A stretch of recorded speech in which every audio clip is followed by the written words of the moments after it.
While these tomato plants look nice, they recently did not look good. And take a quick look at what they look like.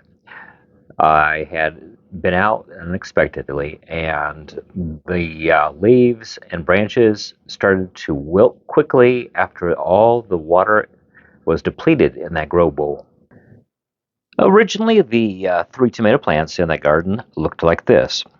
And yes, I realized that these are greatly in need of pruning, but the more plant mass that you have, the more water that you'll use. Now, these three plants are the same variety, and they are looking better than the one garden that I just showed you. And one of the reasons for that is the AeroGarden has a vacation mode.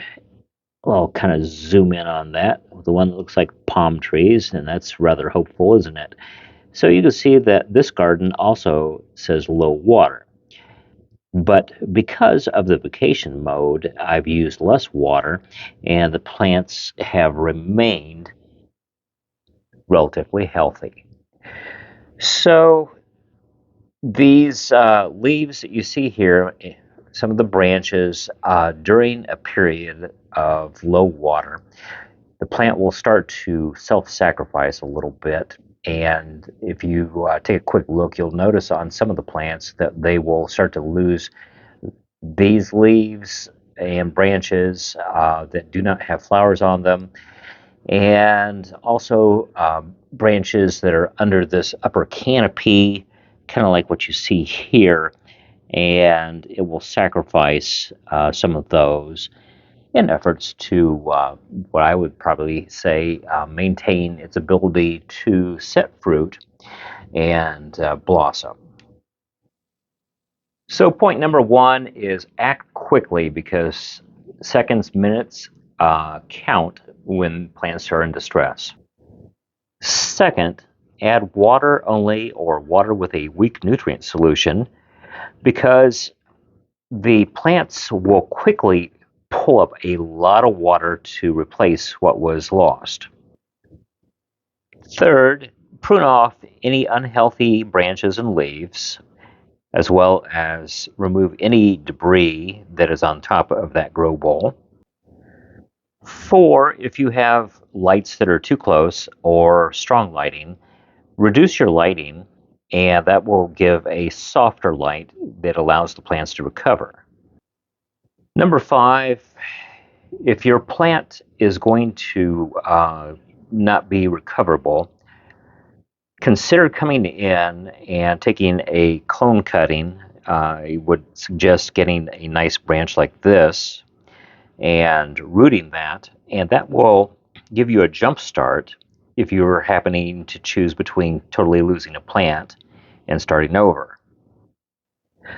Number six, plan ahead because AeroGarden does include a phone app that does permit controlling some of the features on your gardens.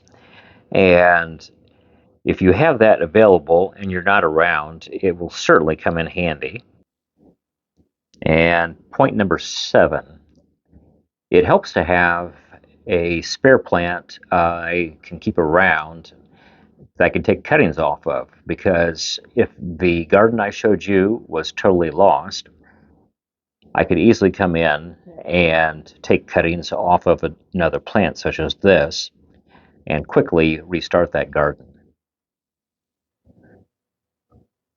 One other tip would be if you're creative, you can use the aerovar to have additional water or take something such as this bucket and set up something similar if you understand the principle that is used with the aerovar. You could either use a float valve to supply that water under gravity feed, or you could set up the siphon action between the two systems if you understand siphoning. You could always look that up on the internet as well, and that will give you additional capacity for times such as this as well.